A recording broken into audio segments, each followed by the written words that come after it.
ด็ดเท่ถ้ามันก็นั่นร้ายนอน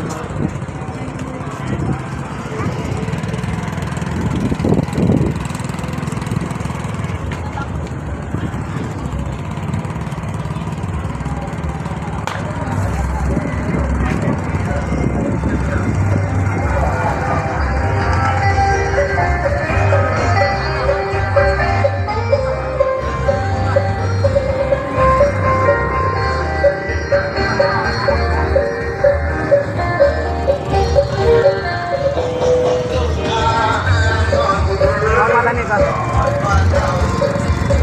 จะเป็นไร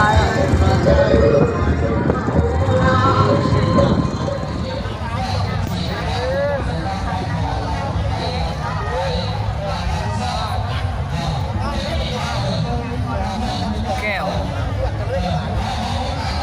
เลือกแก้วคุณเมืองวะ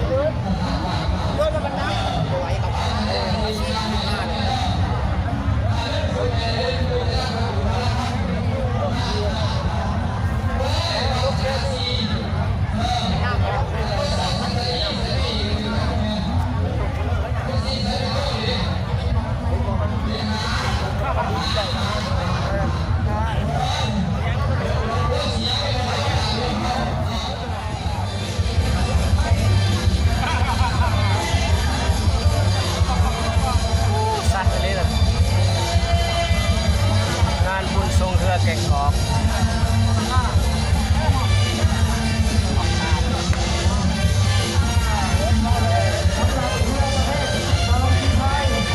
ช่วงขึ้นปะ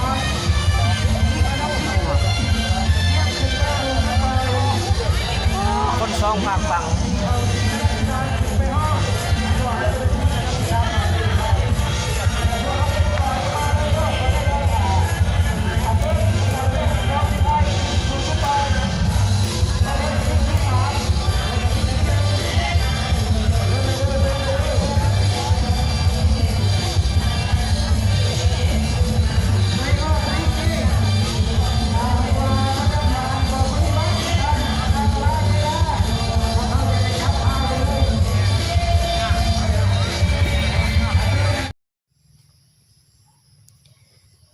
กำแพง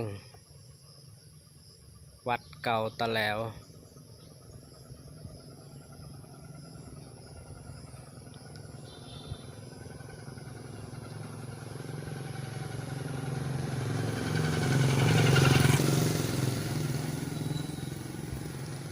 สมัยสงคราม